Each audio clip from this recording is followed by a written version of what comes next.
Hey, welcome back for episode 10 of Warhammer 40k Imperium. We'll be covering issue number 10. We have, of course, battle games in the 41st millennium,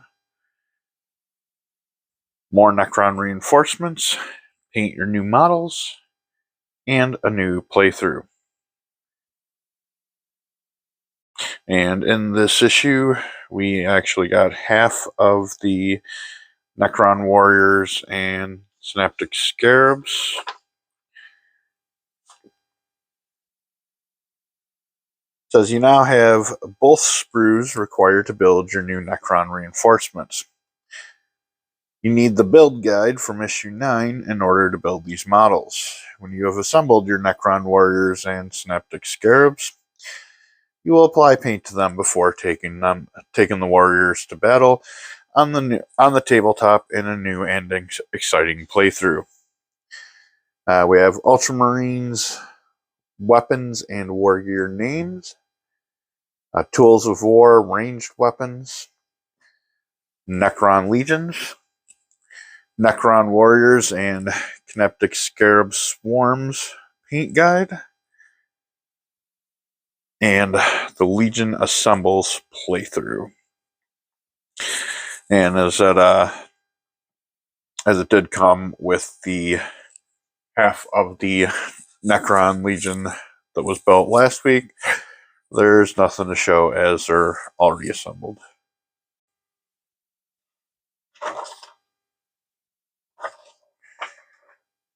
Okay, we have Ultramarines, weapons, and Wargear names.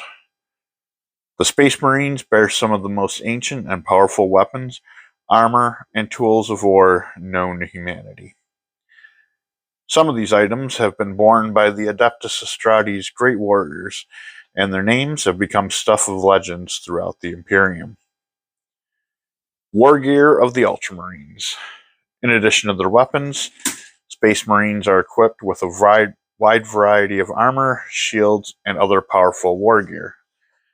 Many of these items, for example the armor Indomitus and the shield Eternal, have been in the service for thousands of years.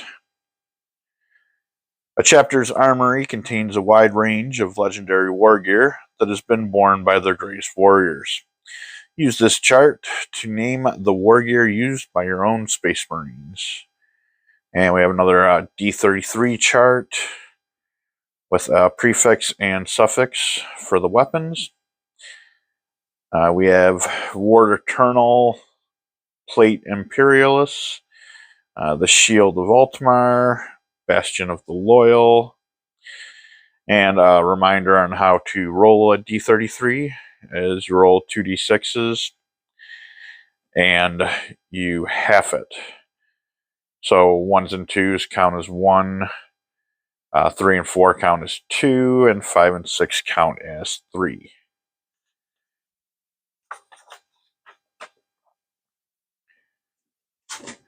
Okay, from the logbook of Sergeant Icarus. It was upon Corvin II that Sergeant Denarius met his end. I took up his chainsword and felled the plague marine whose blade had pierced his hearts. That day I claimed the sergeant's weapon as my own, naming it Denarius's Vengeance in honor of my fallen mentor, Sergeant Gilius Icarus. Ultramarine ranged weapons names. The Space Marines possess countless ranged weapons, from humble bolt guns to armor-splitting relics from the dawn of the Imperium. Many Space Marines are known to name their weapons, often in honor of their deeds or the foes they have slain. The greatest of these weapons are reserved as sacred relics of the chapter and are only issued to officers and veterans. It is common for a Space Marine to wield named weapons. Name your Space Marine's ranged weapons by rolling on the chart in the right or coming up with your own. And another D33 chart for Ultramarine ranged weapon name generator table. Got Heretic's Lament, Xenos Doom, Searing End, Roaring Requiem, Foe Slayer, Explosive Death, and so on. Ultramarine melee weapon names. Crushing Mauls, Roaring Chainswords, and Crackling Power Swords. All are wielded by the Space Marines. The bearers of these weapons have used them to fell demons, split the skulls of alien warlords, and cut down traitors by the hundreds. The names of the greatest and most lethal of these weapons may eventually pass into chapter legend. Space Marine melee weapons are often given names by those who wield them. Name the Space Marines melee weapons by rolling on the chart to the right or come up with your own names. And a D33 chart for Ultramarine melee weapon name generator table. Blade of Wrath, Hammer of Judgment, Final Vengeance, Emperor's Punishment, and Primarch's Purity.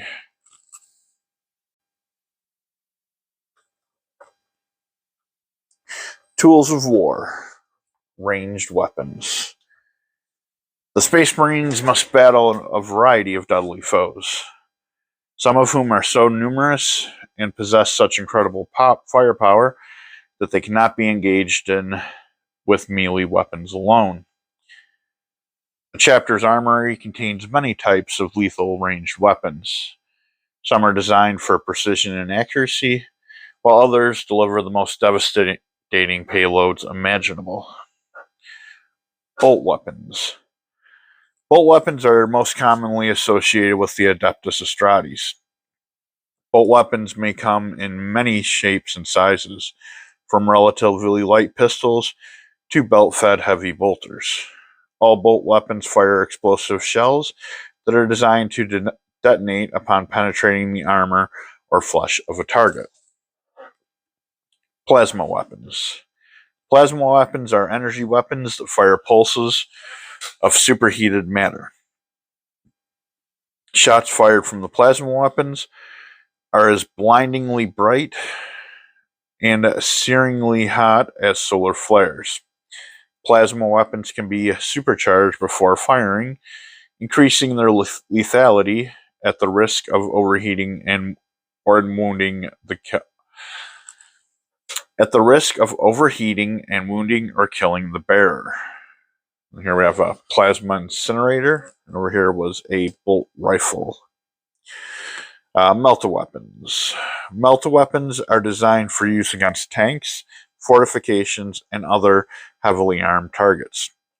These weapons work by causing a fusion reaction using volatile gases. The resulting energy is projected as a blast of heat that can burn through almost any material. The closer the target, the greater the effect. And there is a picture of a Melta rifle. Flame weapons. Flame weapons fire jets of liquid fuel, usually promethium. This fuel is ignited as it leaves the muzzle of the weapon, resulting in a short-range burst of searing flame. Those caught in the path of this fire die agonizing deaths as they are engulfed. The screams of the dying can further serve to demoralize their foe. Okay, we have a saying over here. It says, victory often rests on the correct weaponry being in the right place at the right time. Then the most destructive weapons of war are worthless if they are absent from the battle. Makes sense? Okay, auto weapons. Auto weapons are ballistic ranged weapons that fire solid slug ammunition. The Space Marines favor large caliber auto weapons capable of high rates of fire, such as autocannons. These weapons are often mounted on vehicles and dreadnoughts or carried by specialized units such as suppressors. And as an example of an auto weapon is the assault cannon. Las weapons. Las weapons are directed energy weapons that emit a focused beam of high intensity, amplified light that burns through their targets. Though these weapons come in many shapes and sizes, the Space Marines only make use of the heaviest and most potent anti-armor las weapons, such as the las cannon or las talons. And to the right here is a las cannon. Volkite weapons. Volkite weapons fire rays of heat so intense that when it strikes a victim, they can reduce the flesh and armor to ash. Thousands of years ago, Volkite weapons were common, but they have now become scarce. The remaining Volkite weapons have been highly prized as they are borne in battle only by officers and veterans. There's a Volkite charger. Grav weapons. Grav weapons work by firing streams of particles that affect the gravitational field around the target, rendering them much heavier or lighter, depending on the gun settings. These weapons are particularly useful against heavily armored targets, as they can be used to crush the victims by increasing its already vast weight. Grenades. Majority of Space Marines are equipped with frag and crack grenades, but some have other specialized types. You have crack grenade, frag grenades, and a melt-a-bomb. Remember your grenades, brothers. If your bolter will not penetrate your target's armor, then surely a well-placed crack grenade shall split its shell. If you are surrounded by innumerable foes, then the frag grenade shall thin their number. And if you find yourself pinned down by enemy fire, then the smoke grenade shall mask your advance. Captain Anthelakis, Master of Relics, Ultramarines, 10th Company.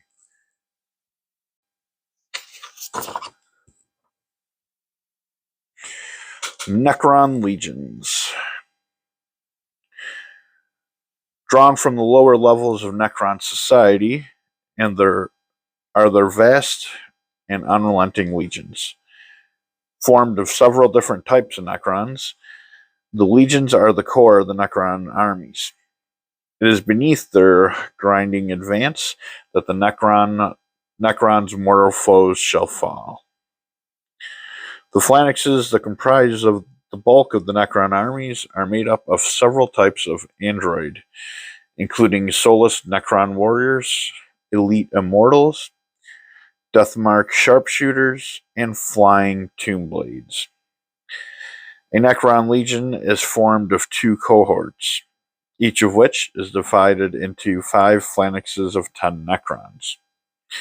The majority of the Necrons in these phalanxes are warriors.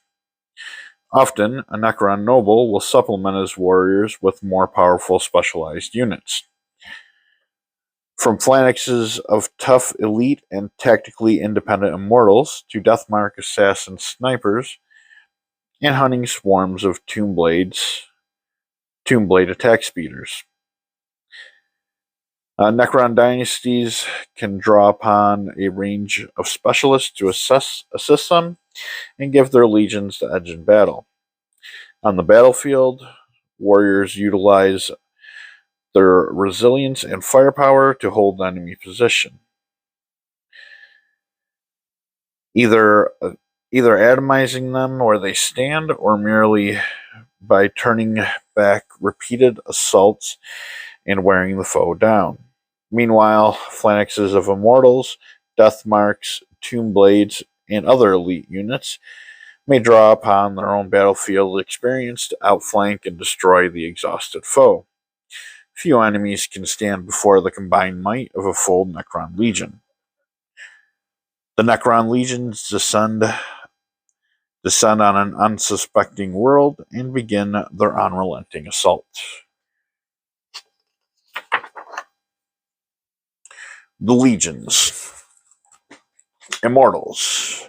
Immortals were once the most elite soldiers of their race. Unlike Necron warriors, they have retained their tactical and strategic experience and can fight independently of their noble superiors. Deathmarks. Deathmarks are assassins and snipers. Ancient Necron codes forbid the use of deathmarks against honorable foes. Fortunately, the Necrons view most aliens as little more than vermin. Warriors. From the cold heart of the Necron legions, they are slow in both mind and body, but they are utterly implacable, devoid of emotions, and bound completely to the will of their masters. Tombblades.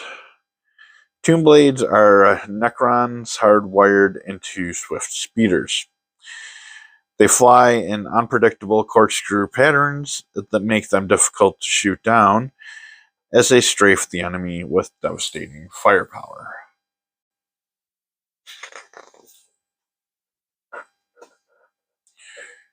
Okay, now we have the issue 10 paint guide for the Necron Warriors and Canoptek Scarab Swarms.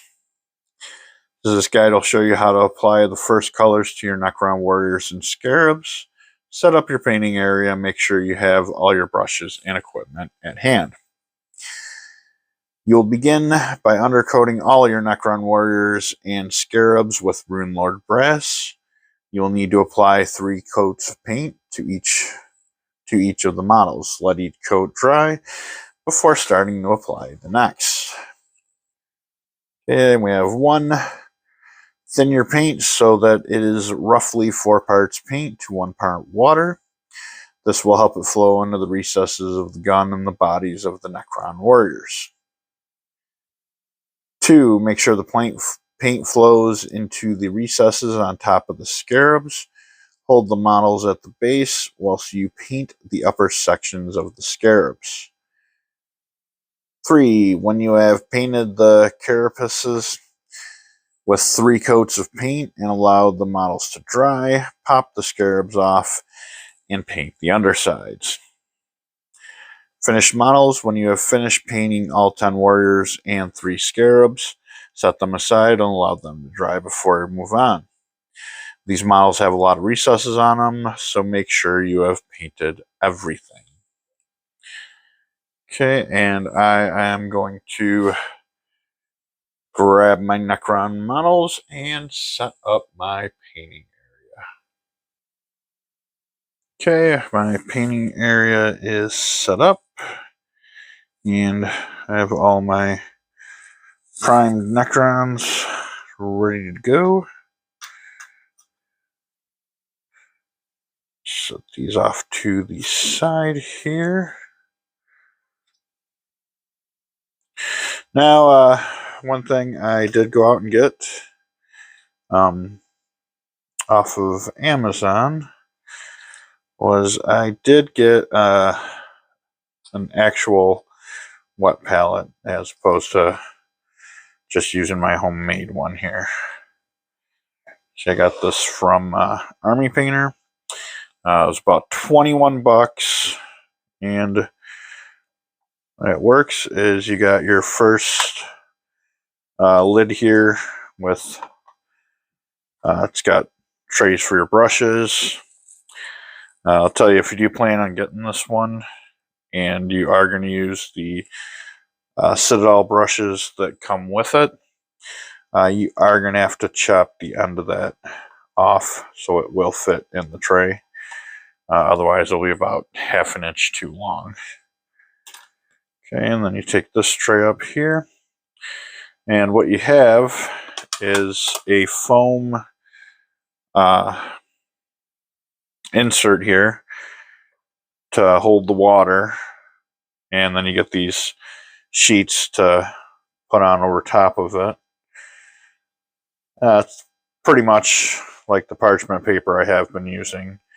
but this just keeps it a little neater. So you get 2 of the foam sponges and 50 sheets of the parchment paper. And they do sell refills for, I think, like $12. It's another 2 sponges and 50 more sheets. So, all right. And since I let my brush soak in my brush cleaner and preserver for the last couple days, I'm gonna rinse that out real good.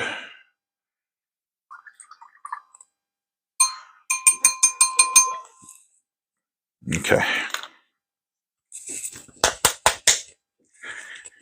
And I'm gonna give this guy here a coat of Rune Lord Brass.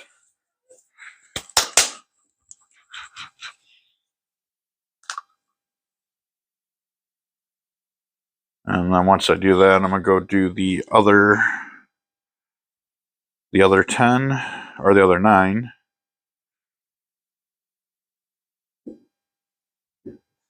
And then I'll give them all a second and third coat.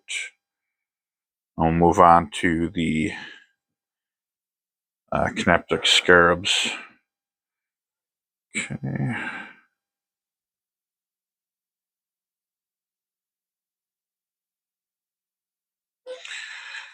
All right.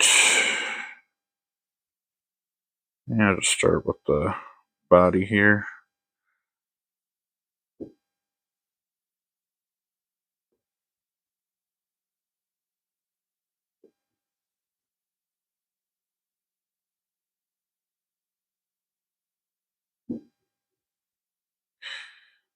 These ones are got a little more detail than those first 3 we got. This guy here's got some, I don't even know what that is, hanging off the side of his armor. But just make sure you're getting all the recesses there.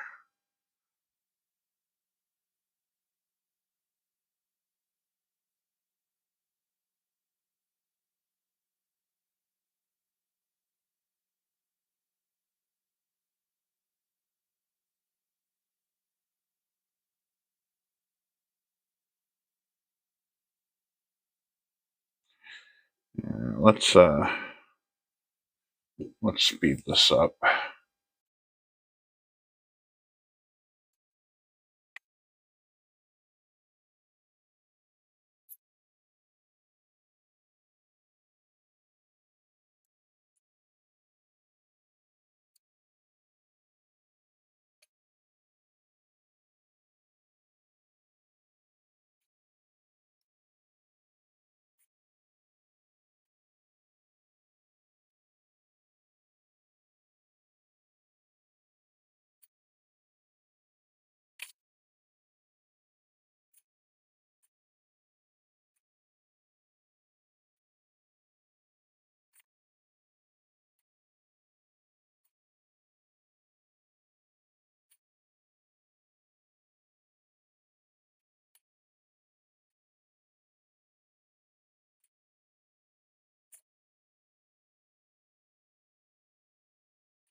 Okay, one is base coated with 1 thin coat.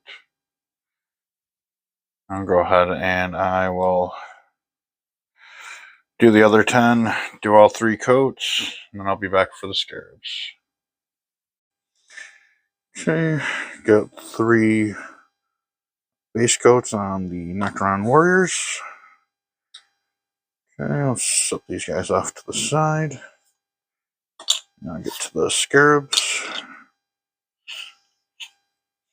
Okay, these, I think, I'm going to actually do these backwards. Instead of doing the tops and then going to do the bottoms, I'm just going to start with the bottoms. And just have to get them disassembled here. I wasn't anticipating having to take these guys apart.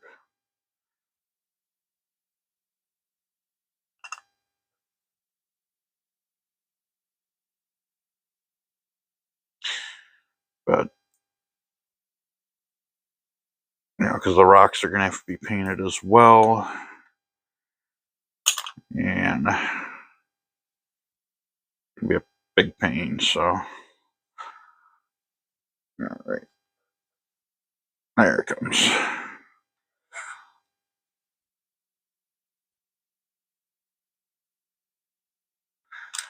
Okay. And of course the primer didn't reach underneath them. But that's fine, because it's just the underside of it, so I'm okay with that not being primed.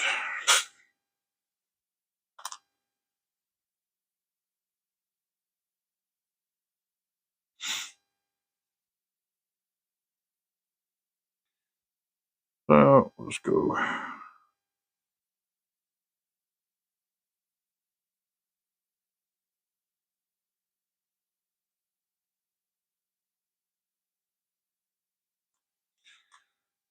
Make sure I get a nice, decent coat in here.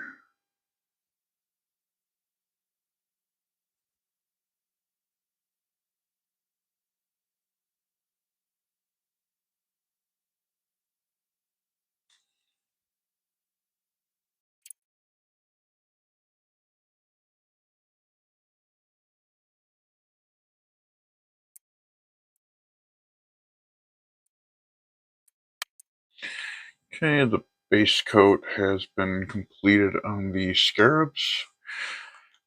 And actually, if you can see that there, but see this guy. Yeah. So right here, actually broke off the peg that goes in, so it's going to have to be glued on later, but I'm just going to leave them off for now. So I don't have to fight with getting them on and off. And we're going to set these guys aside again.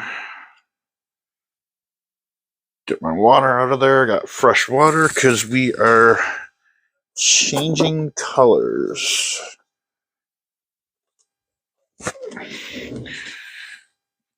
Okay.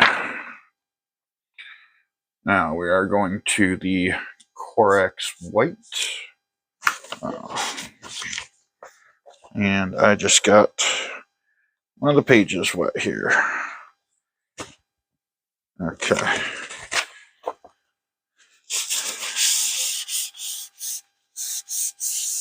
A little water from the bowl. All right. It says with the undercoat applied, you can begin to painting the eyes, cables, and recessed details on the gun barrels. Corax White should be thinned so that it is roughly 3 parts paint to 1 part water. Again, you'll need to apply 3 coats. Okay, use the tip of your brush to paint the recessed details and circles on the barrels of the Necron Warriors, Gauss Flares, and Gauss Reapers. Paint the cables hanging from the weapons of the Necron bodies, Necrons, and the bodies of the Necron Warriors. Try to use as few brush strokes as possible when doing so.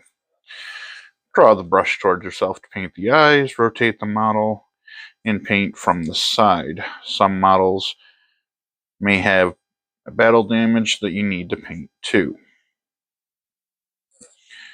Okay, finished model using the models below in the gallery at the end of the paint guide. Make sure you've painted all the white details on all 10 of your Necron warriors before moving on to the next stage. Okay, so who are we going to start with? You know, I want to start with this guy. It's missing his leg armor. Okay, get the water back in. Our Corax white. Sure, shaking it up real good.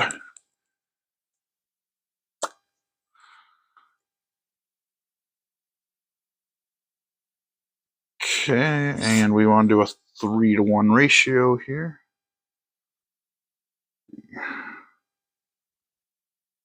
There's 1, 2, 3.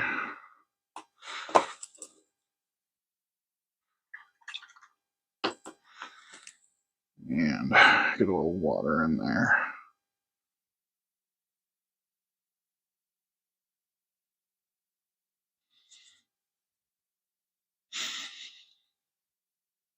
Okay, so I changed my mind how I want to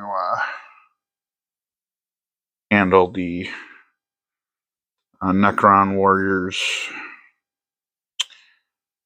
The details in these little energy cells in the barrels. I'm going to do them white.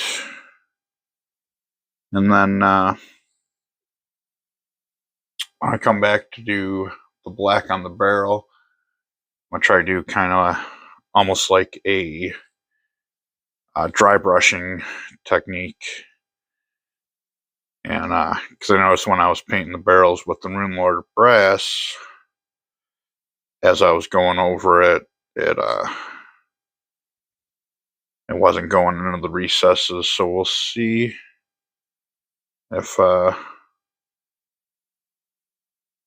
can get the same results going over with the black. And just trying to use smooth strokes here on this cable.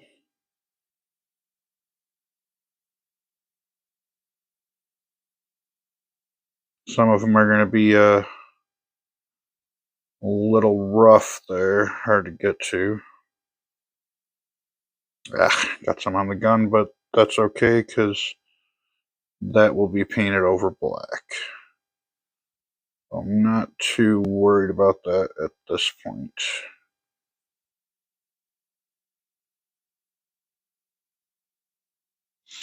Same with these cables here, because those will be silver. So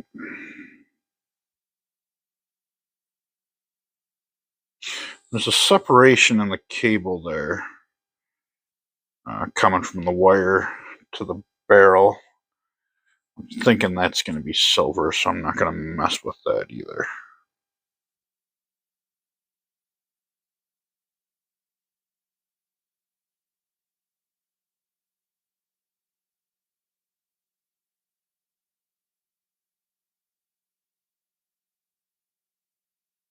And I'm going to hope these barrels come out good. So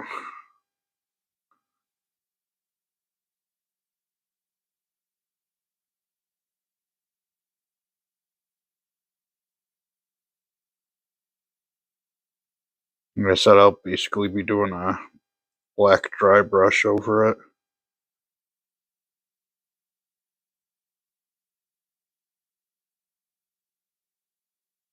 I really think that's the way to go.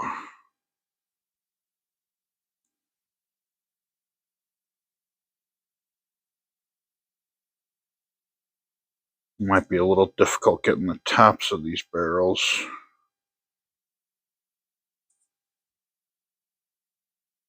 without getting it onto the white there. But I guess we'll find out in a little bit.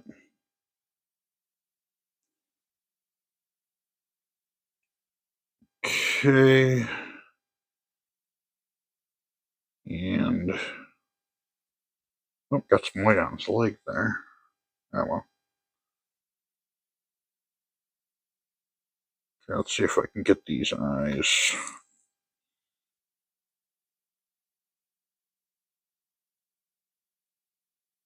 Oh boy. Oh god. Yeah, I got a little hook on my brush here.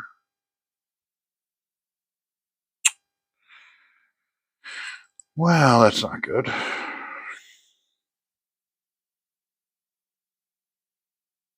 Hmm.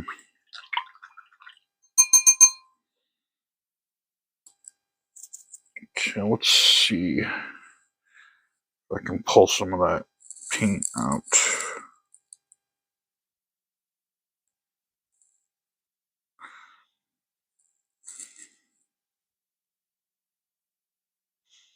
Hmm.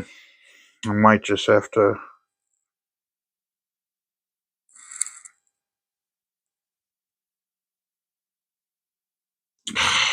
I don't like that at all.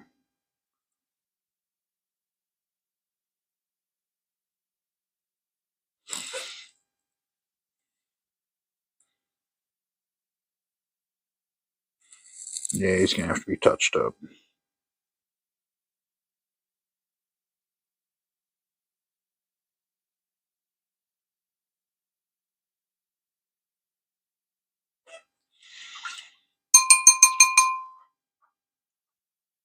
And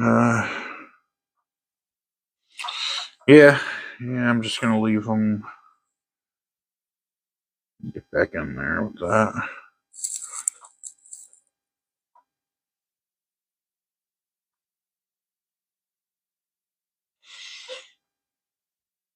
Ugh.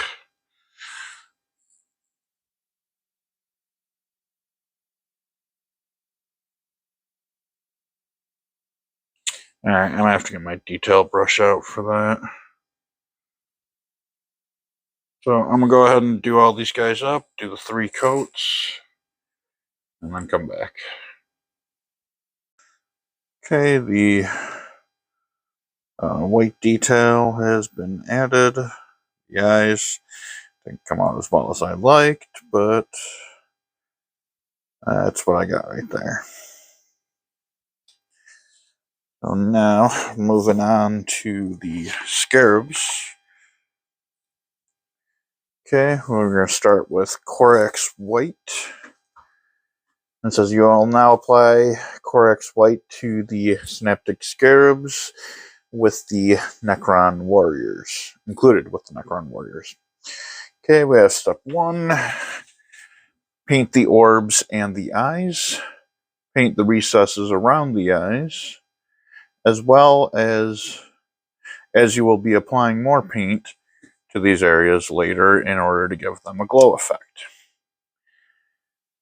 The Scarabs have rocks underneath them. Apply 3 coats of thinned Corax White to the rocks. Let each coat dry before applying the next. Okay, and that is it for the Corax White on them. So let's mix up a little more. Well, thin up a little more. Okay, 1, 2, 3. Paint.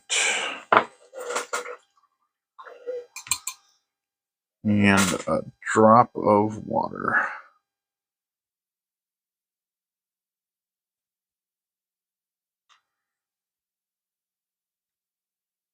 Okay. The best tip I can on this thing.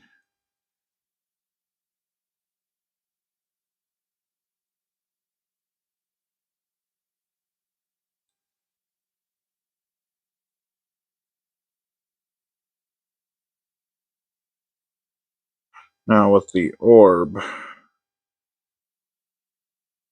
I don't want to get down into that recess there, unlike the energy cells on the Gauss weapons. But the eye, I do want to get down into the recess. So, actually, this is a lot easier than I thought it would be. Basically, I'm just, whoops, went over a little bit there. But I'm sure that'll be okay. Basically, I'm letting the brush flatten out around the orb. So that way it goes down on the sides of it to get some good coverage. And I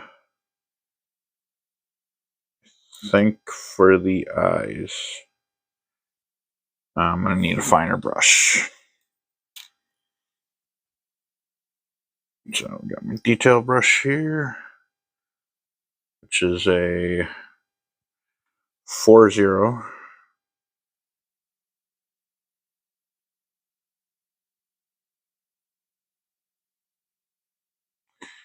And this, you do want to get the whole recessed area.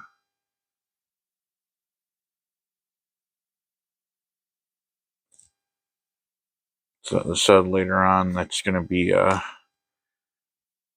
you know, they're going to have a glow effect, just like the power cells in the Gauss weapon as well.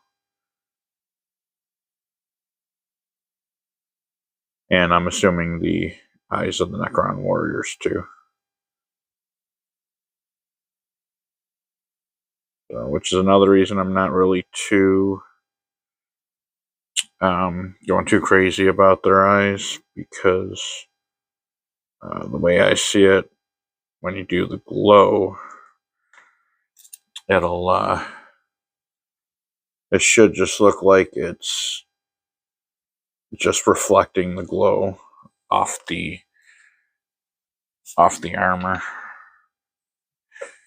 Okay, we'll get these other guys done up here. And I've added the white orbs and eyes. Got a little bit inside, but again, same as with the Necron eyes, I'm not too worried about it.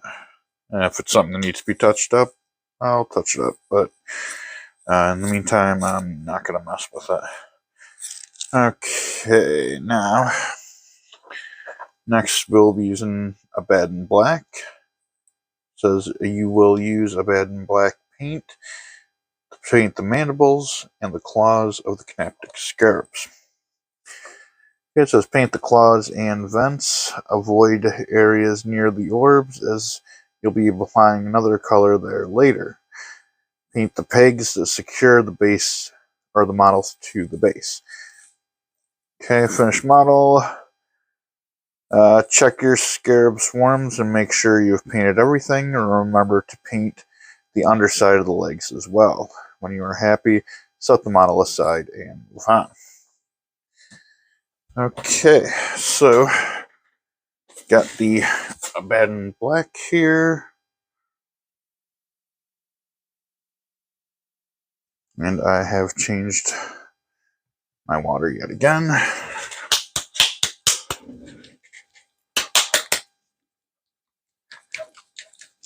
Okay, make sure it's shaken up really good.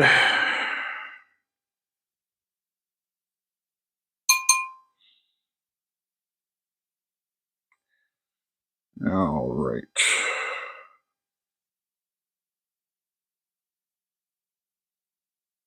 Now for black, we're going to do the 4-1.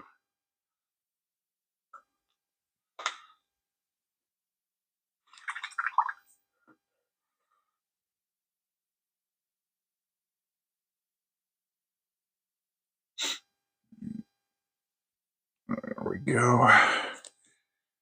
All right. Now, basically, I'm just getting these guys here. And after this, I'm definitely going to have to put this brush in some boiling water, see if I can straighten out those bristles.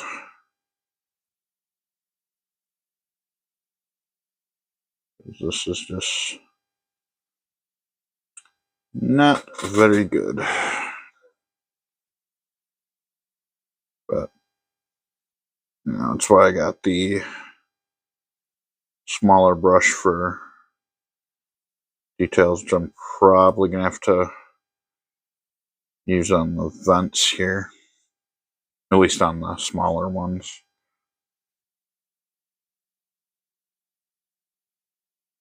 Okay, so this part is pretty straightforward. The only thing I really don't like about doing the Runelord brass base coat is that, as you can see, the black doesn't want to go on very thick. It's looks almost like a thick wash. So, I mean, you got to get a few coats on before it starts to get solid. I mean, really, all the paints do that when you thin them down, but it just seems overemphasized when you're painting over metallic paints. Alright, I'm gonna go speed through this here.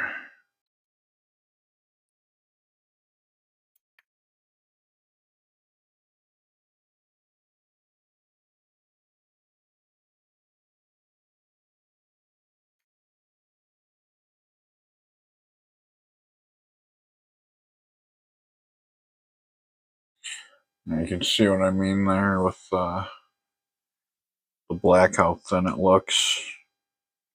But sure, after 3 coats it'll be fine. So I'm gonna go ahead and do up these other guys, and we'll get back to the next part. Okay, the legs have been painted on the Scarabs. Okay, now comes the fun part. We're doing all the black detail on the warriors. Okay. In this stage of the paint guide, you'll use a bed in black to paint the skeletal bodies of the Necron warriors. Try to use the tip of your brush for most of these details, and be careful to avoid areas you've already painted. Okay, 1. Paint the gun casing. Avoid the areas you previously painted white. Stop painting just before the muzzle. Use the gallery below as a guide. And number 2, paint all the joints and areas between the raised armor plates. Some warriors, such as the one in the picture above, are missing plates of armor. Paint the spines of the Necron warriors. You'll need to be especially careful here. Use the tip of your brush. Do your best to avoid the metallic armor plates. Okay, Ankh symbols. Says you also need to paint the Ankh symbol on the chest of each Necron warriors. And use the image below as a guide. Okay, so we're gonna actually start with the guy with the missing leg armor right here.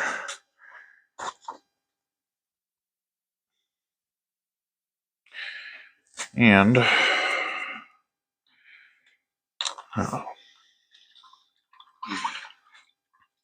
let's see.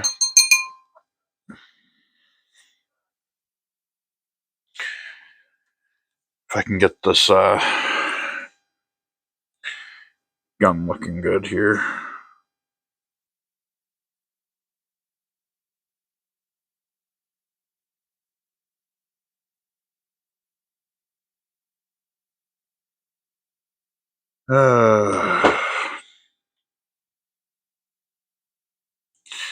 Again, not so much.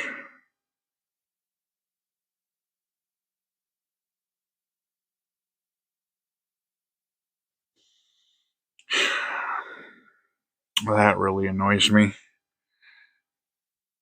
Like, it would, when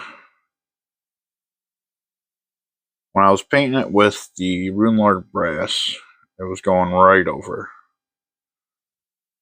and not getting in there at all. So what I'm going to have to do is I'm just going to paint it all black. And then I'll come back later and do it with a fine detail brush.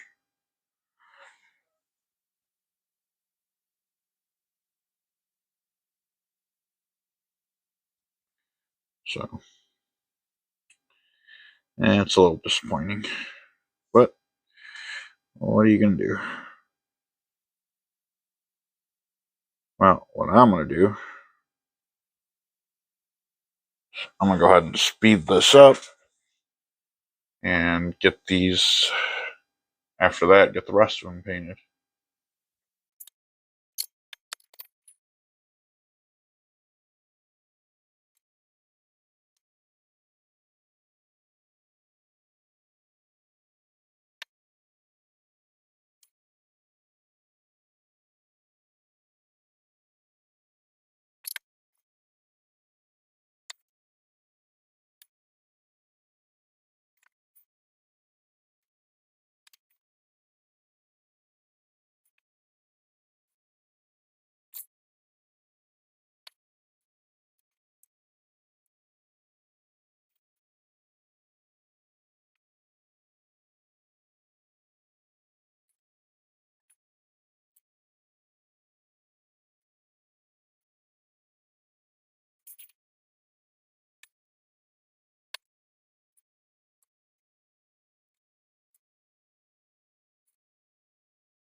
Okay, the black details have been done on the Necron warriors. I went back and did the white.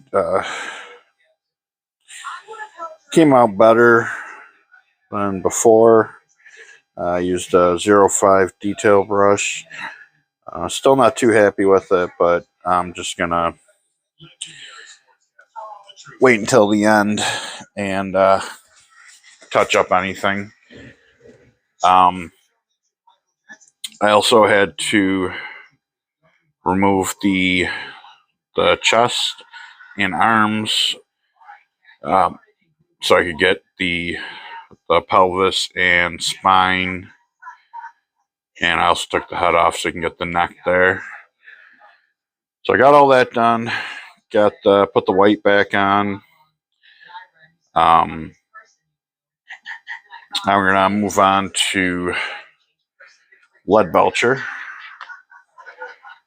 It says now you will apply lead belcher to your Necron warriors using the guide below. Apply lead belcher to all 10 of your Necron warriors. Follow the instructions carefully and use the gallery of finished models as a guide as you proceed. And I apologize for that. I forgot to turn the TV off. Okay, so number 1, paint all areas on the gun that have been left Runelord brass, the muzzles, the blade details at the tip, and the recessed grills and ribbed cables. Okay, step 2, paint the exposed interiors of cables dangling from the warriors' bodies, as well as many ribbed cables. For accuracy, use a small amount of paint. Number 3, the Necron warriors have exposed pistons on the necks and legs. paint these using the gallery below and the next page as a guide. Finished models, check your finished models against the gallery below. If you need to go back and fix errors or apply more paint, let the models dry before doing so.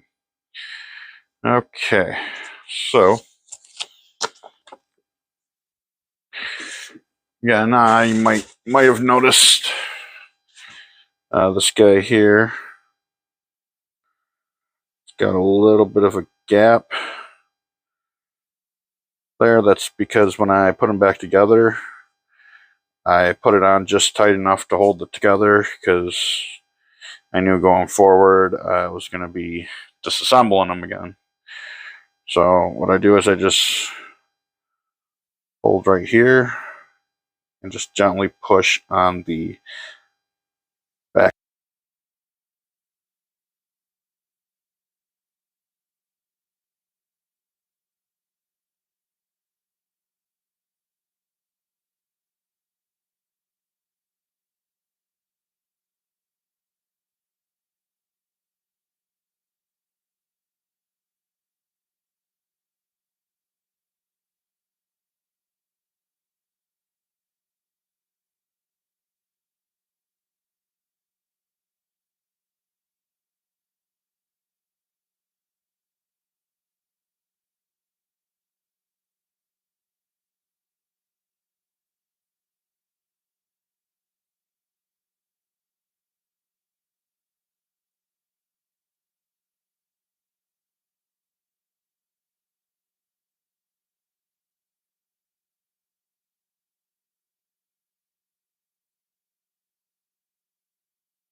Okay, and the lead belcher has been applied to the weapons and the pistons. And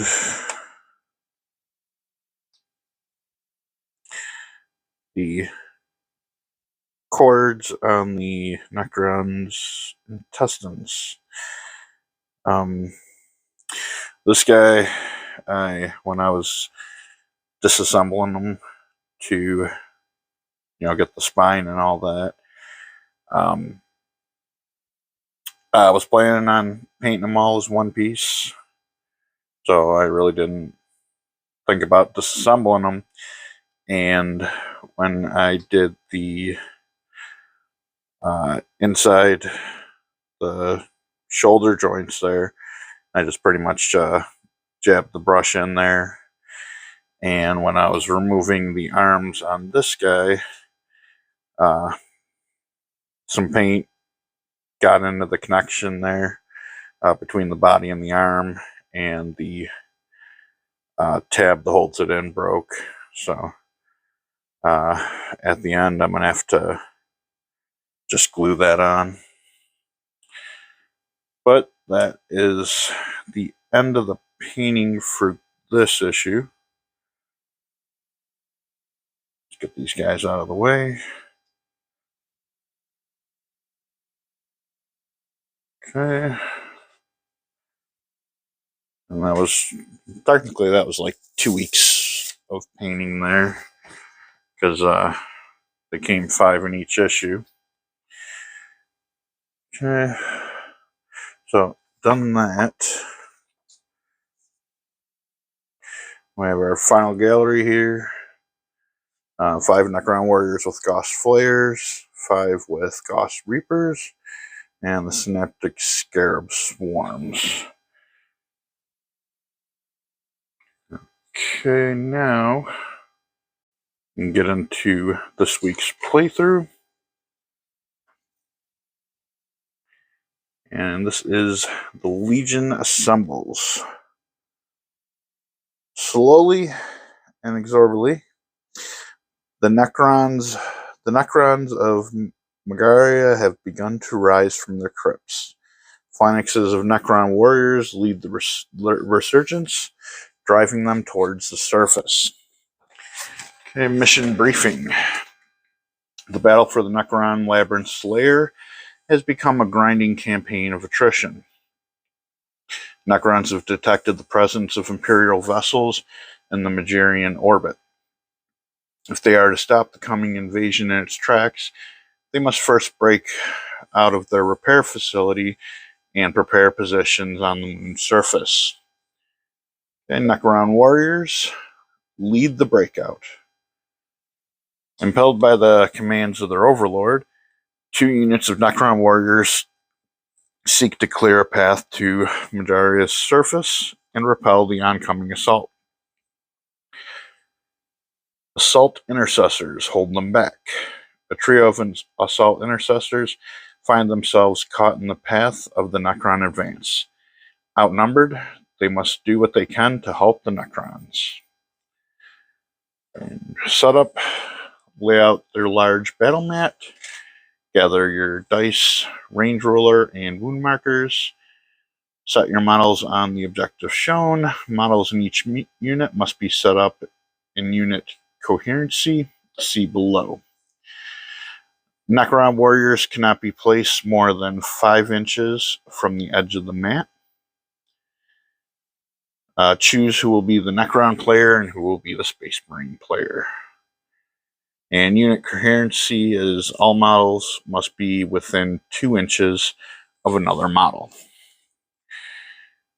And for the placement guide here, we have 5 Ghost Flare Necrons on A here, 5 Necron Warriors with Ghost Reapers here on B, and the 3 Assault Intercessors on marker C, and the objective marker on E.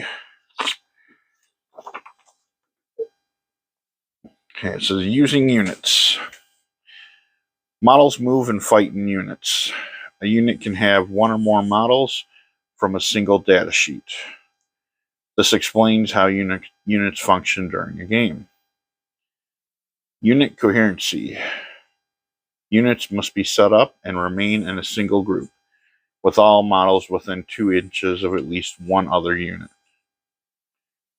Moving units. When moving a unit, when a unit makes any type of move, assault, fallback, charge, or pile in, all models must end that move in unit coherency. Shooting with units. Start your shooting phase by selecting an eligible unit to shoot with, and then select a target for each shooting model. In order to target an enemy unit, at least one model from that unit must be within range of the weapon being used. All of a weapon's attacks must target the same enemy unit. Models within a unit can shoot at different targets, but this must be declared before any dice are rolled. When shooting at more than one target, resolve the attacks against one target before moving on to the next target.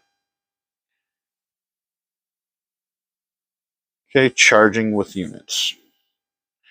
Select a unit that is eligible to charge and choose a unit that as the target. Make one charge roll for all models in the unit. If the charge roll is successful, move all models from the charging unit this distance. A unit can select multiple enemy units as the target of the charge, but it must be able to reach both enemy units in order for the charge to succeed. Units that charge must always end their charge in unit coherency. Okay, the Space Marines decide to charge both units. If both units cannot be reached, the charge fails. So it looks like in this example you have two of that actually looks like intercessors. You have two charging this group and one charging down here.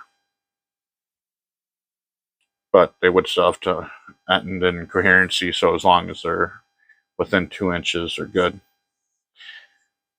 Fighting with units. When you select a unit to fight, it first piles in, and then the models in the unit make close combat attacks.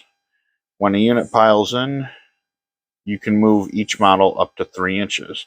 This is a pile-in move. Each model must finish its pile-in move closer to the nearest enemy model. A model that is already touching an enemy model cannot move, but it still counts as having piled in. Units must finish their pile-in move in unit coherency. Okay.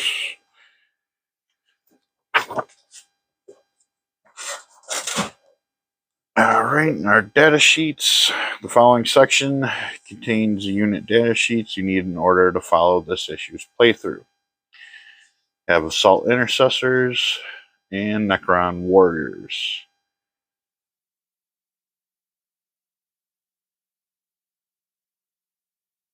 Okay, the only special abilities we have here are the Intercessors with the Astrates Chainsword.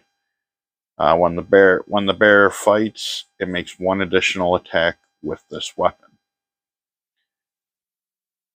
And we have a little reminder here. M is move, WS is weapon skill, BS is ballistic skill, S is strength, T is toughness, W is wounds, A is attacks, D is damage, SV is save, and AP is armor penetration.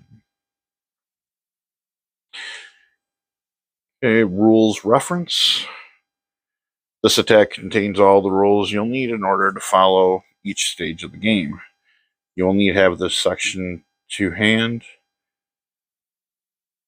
as you proceed through the playthrough. Actually, we should need to have this section at hand. How to engagement and coherency. Engagement range is within 1 inch of an enemy model. Unit coherency is within 2 inches of a model in the same unit. How to move: one at a time. Do one of the following with each unit that you want to move. Keep all models in the unit outside enemy engagement range. Models must be in unit coherency at the end of the move. Advance. Move the unit using move +1 dice. It cannot shoot or charge later this turn. Normal move. Move the unit using move. Fallback. If any models are within engagement range of an enemy, that unit may only fall back. Move the unit using move. This unit cannot shoot or charge later this turn. The Assault Intercessor is advanced. The Space Marine player rolls a die and adds this to their character's move. All models in the unit must end the move in unit coherency. How to charge. If a unit is within 12 inches of an enemy, it can try to charge. Roll 2 dice. This is the charge distance in inches.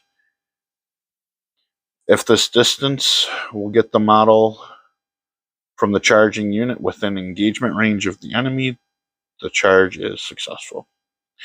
Move each model in the charging unit up to this many inches. The model must end the charge in unit coherency.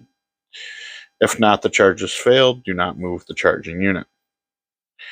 An example, they rolled 2 3s for a charge of 6 inches. At least one model must end the move in engagement range of an enemy unit. Okay, continued rules reference. Shooting limitations. A unit may not make a shooting attack whilst any of its models are within engagement range of 1 inch of an enemy. Ranged weapons cannot target enemy units with models in the engagement range. Attack sequence. Following the sequence below to resolve attacks in shooting and fight phases. 1 hit roll. If a model from the target unit is within range, roll the attack dice. Compare the dice results to the attacker's BS for shooting or WS for melee. For each successful hit, roll 1 die to wound. Using the strength of the weapon and its target's toughness, find the result needed on the wound roll table. Allocate attack. The player commanding the target allocates the attack to 1 model in that unit. If a model in that unit has already lost wounds or has already had attacks allocated to it this phase, they must select that model. Save roll opponent. Roll 1 dice and compare the results to the model's save, modifying the result by the weapon's AP unless it uses an invulnerable save. Inflict damage. If the save roll is failed, check the damage D characteristic of the attacking weapon. The model loses this many wounds. If the model's wounds are reduced to 0 or less, it is destroyed and removed from play. Wound table. When an attacker scores a hit, make a wound roll by rolling a dice. Find the result required to successfully wound the target by comparing the attack weapon's strength S characteristic to the target's toughness T characteristic on the table to the right. Okay, and as we've seen here, we have if the strength and toughness are equal, it's a 4 to save, or a 4 to wound. If the strength is lower, it's a 5. If the strength is half or less the toughness, it's a 6. And you go the other way, if your strength is greater, it's 3 or better. And if your strength is double or more, it's 2 or better. Okay, weapon types. Weapon types are indicated on unit status sheet. Each weapon type has a different rule when used. Assault, this weapon can be shot after the model has advanced, but subtract 1 from hit rolls when it does so. Pistol, this weapon can be shot while within engagement range, but it can only target units within engagement range when doing so.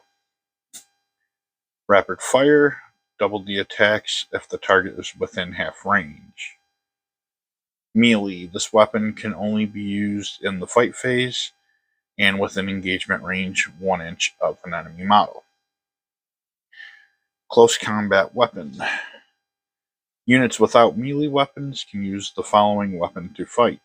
Close combat weapon, range melee, type melee, strength user, AP 0, damage 1. Fight sequence. In the fight phase, units fight in the following order. Charging units fight first. Opponent fights with the unit.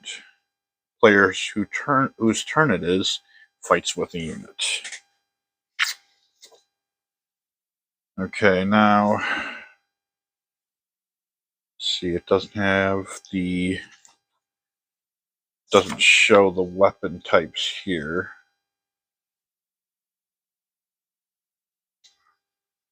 All right, I'm gonna set that aside. Okay, so I'm gonna go ahead and get this playthrough set up, and then we'll continue on with that. Okay, and the board is set for this playthrough. Now, let's see here. Okay, Space Marines, outnumbered and outgunned. The Assault Intercessors. Best hope is to draw the fire of the Necron Warriors into melee combat and bring their chainswords to bear. We have the outnumbered Space Marines may shoot the Necrons and thin their numbers before charging. The Space Marines the Space Marines move and they shoot. Then they shoot and charge the Necron Warriors.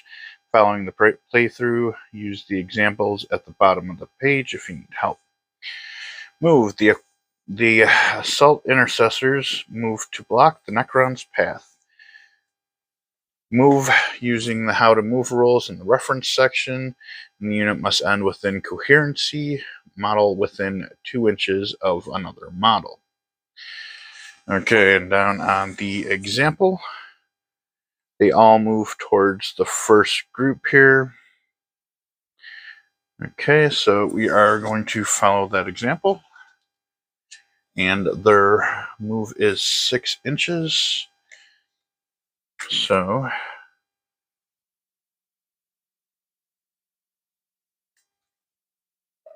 this is going to move there. Actually, be there. That way, so they're in coherency. Okay, shoot. The Assault Intercessors fire their pistols into the crowd of Necron Warriors, hoping to thin their numbers. If eligible, shoot with the Assault Intercessors. Select the target unit for each model shooting. If shooting at more than one of the enemy units, resolve all attacks against one target before moving on to the next. Follow the attack in sequence in the rules reference section to resolve the attack. Alright, that'll be shoot in sequence.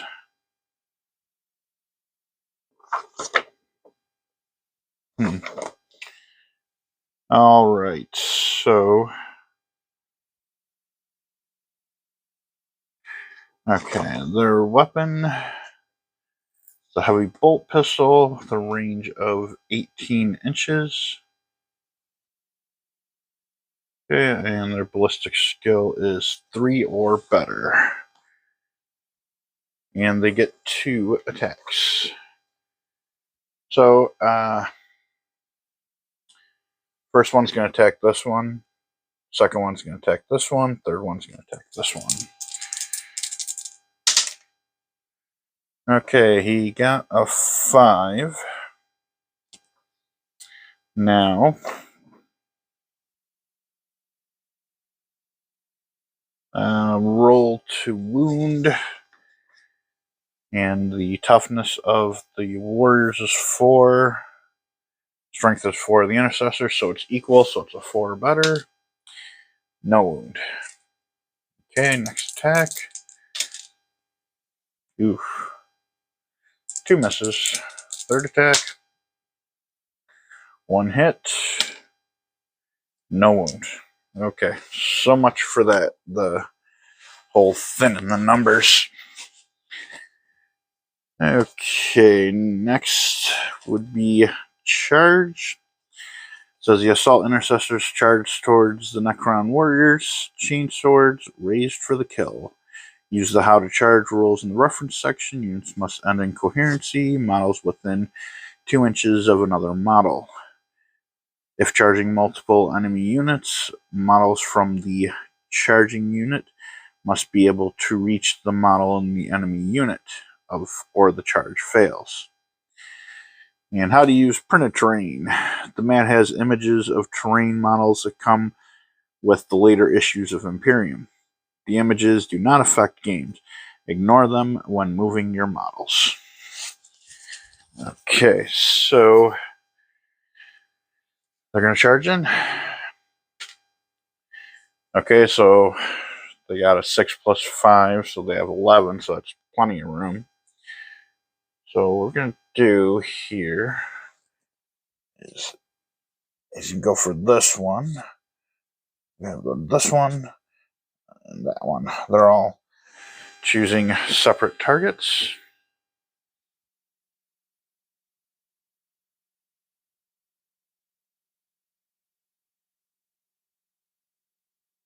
Okay, the assault intercessors must draw the Necron warriors into a fight and prevent them from reaching the objective on the far side of the map. Fight. The assault intercessors battle the Necron warriors. Use the fight sequence to fight with all eligible weapons. Each unit can only fight once. A unit within engagement range of 1 inch of an enemy fights. Models not touching an enemy can pile in. Can pile in 3. Pile-in moves must end closer to the closest enemy and must be end in coherency. Select the targets for each model's attack. Models can only attack a unit within their engagement range. If the unit is attacking more than one enemy unit, resolve all attacks on one target before moving on to the next. Okay. So now they will be attacking with their Astratus Chainsword, which they get 1 additional attack with. So they will be getting 3 attacks. And the way these rolls have been going, they're all going to still target 1 single Necron. Okay, weapon skill is 3, so that is 2 hits. No wounds. Okay, second one. 2 hits. 1 wound. All right. Okay, so we have wounded.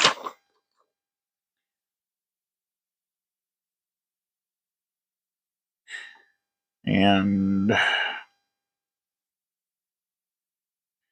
say they're going to allocate the damage to this guy back here. Now he's got a save of 4. And it doesn't look like the chainsword has armor piercing, or armor penetration. Okay, he fails the save. And he only has 1 wound. So he is dead. Okay, next attack.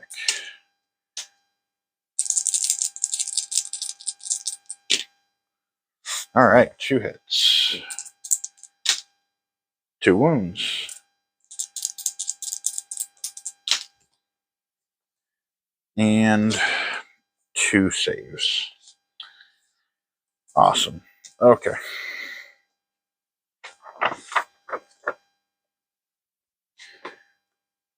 Alright, so that does it for the Space Marine turn.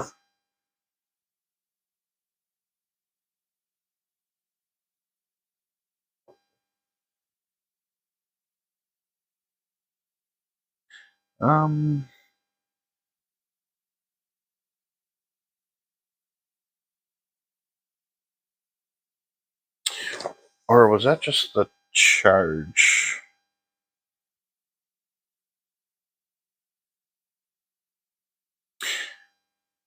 Well, let's see here.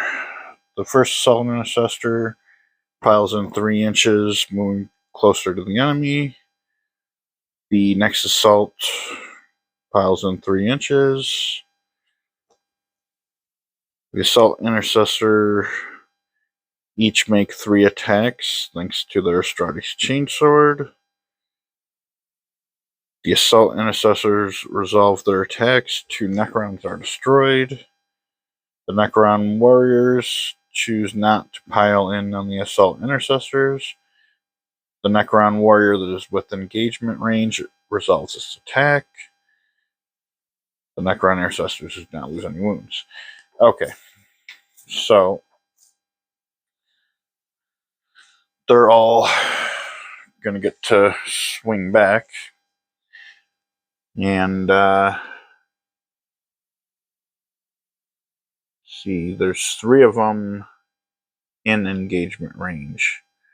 So they could each attack the intercessors. And they do not have... Yeah, they do not have melee. So they will go with the close combat weapon. And they only have 1 attack, so well, he's going to attack here, he'll attack here, he'll attack here. Okay, and hits, wounds, no save. Okay, so he took 1 wound. Next one, miss. Last guy, miss.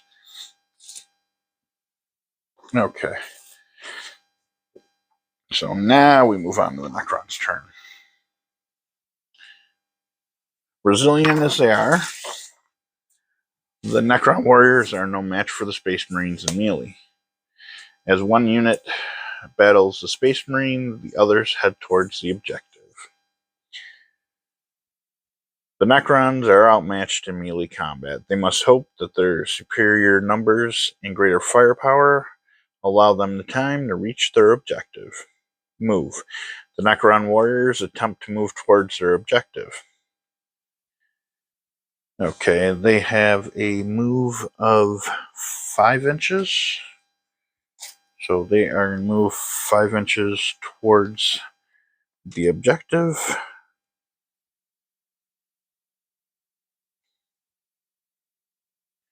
And the rest are going to follow, staying in coherency.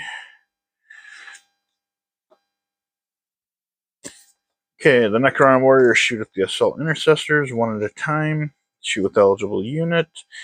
Select the target unit for each model that is shooting attacks. Okay. Let's see, the range, they have the flares. No, the Reapers, which has a 12-inch range. Okay, it looks like they can all hit from here. Okay, so These two in the back are going to go for these two guys. And why not? No. We'll say this guy is going to go up here. And these guys are going to go here and here. Okay, and they only have an attack of 1. Alright, so we'll start with this guy. Hits. Wounds. Save. Oh, wait, nope. No, the Reaper has an armor piercing of 2. So he fails that save, so he takes a wound as well. That's not looking good. I got this guy. It's a hit. A wound. No save. Uh-oh. These weapons are not working out for the intercessors. Okay, he misses. And I got these two guys in the back. Hit. A wound. Ooh, another one. How many wounds do these intercessors have? Ooh, they only have 2 wounds. He's dead.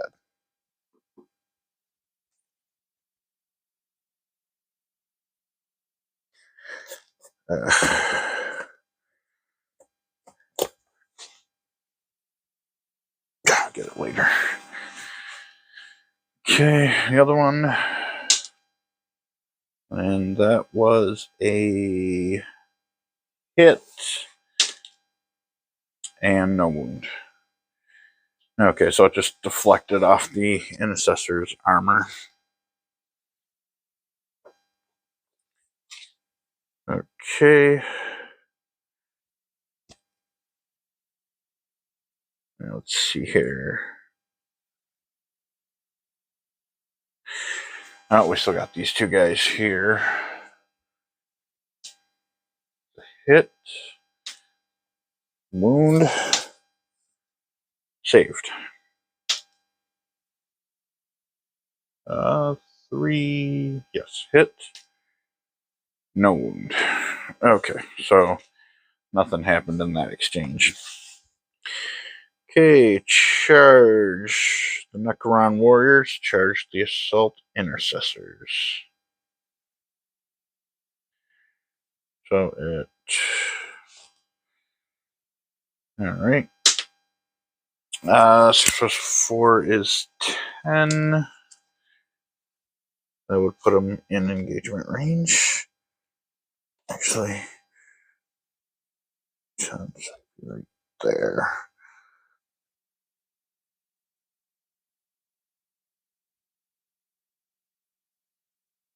Okay.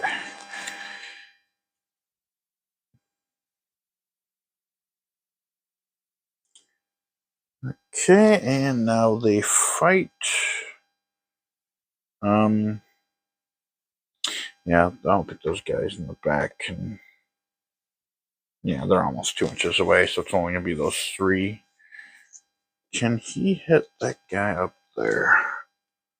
No, he cannot reach. So they can only attack the one. So hit. No wound. Yes, hit. Wound. And save, because it has no armor. Penetration. Hit. Wound. Save. Okay, so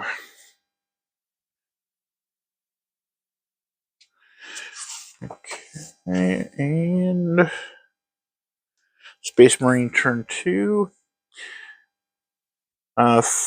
The furious melee continues. The remaining assault intercessors hurling themselves towards the Necrons in a determined attempt to slow their advance. Okay, as battle gathers pace, both Space Marines and Necrons have taken casualties. Follow the playthrough. Move assault intercessors. Move around the fleeing Necrons, aiming to engage all the warriors in single melee. Okay, so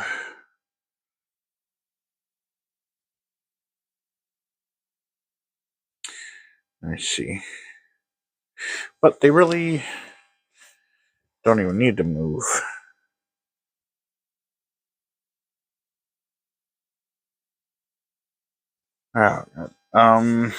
Let's see here.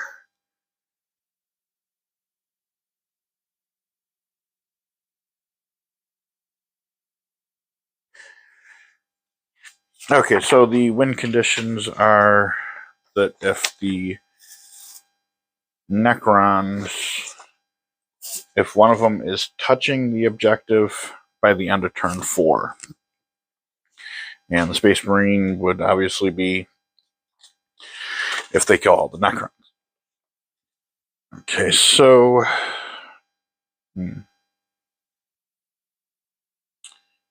now they do have pistols. Oh, it's heavy bolt pistol, so I don't think they can use that. I think the only thing they can do is melee. So we're going to go here and here. There's 3 hits, 3 wounds, no saves. Okay, this guy dies. Next one, 3 hits, no wounds. Alright, so I think everyone would be able to, well, alright, he's going to go here, and these 3 are going to go there. Okay, it's a hit, wound, save. Hit, no wound, no hit, hit, no wound. Okay, that was a little anticlimactic. Alright, so it would be in the Necron's turn now. Alright, these guys are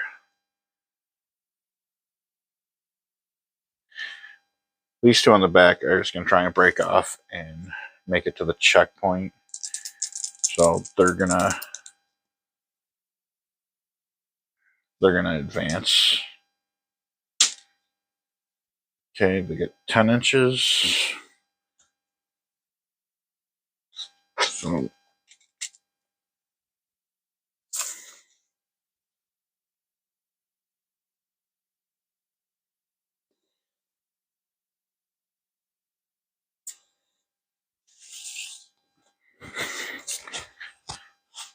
alright, and as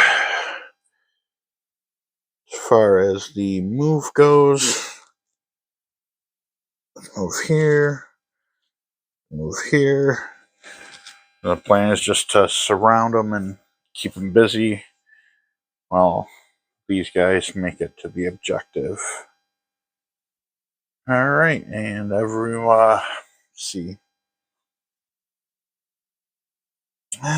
Looks like these 2 can attack this one, and the other 4 will attack him. Okay, miss, hit, wound, no save. So he is dead. Okay, so we still got 3 guys attacking the last intercessor. Miss, miss, they all miss. Okay, so now it would be back onto the Space Marine. And he's can't even shoot at those guys because he's in engagement range with them. He could fall back, but he'll lose his attack if he does. Okay, he's just gonna start swinging his chainsword at this guy, this guy, and this guy. Well, roll one at a time. Hit.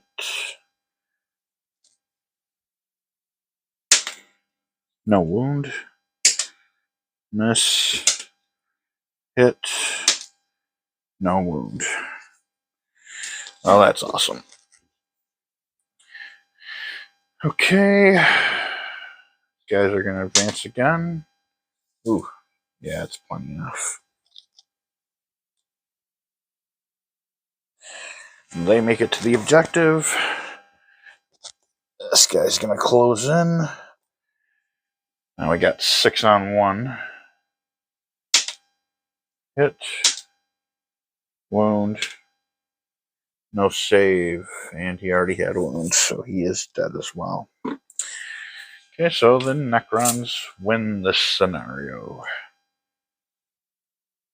Okay, well, that was issue number 10 of Warhammer 40k Imperium with the Necron warriors with Gauss Flayers and Gauss Reapers. And come back next time for issue number 11, which will be the Primaris Librarian. We'll see you then.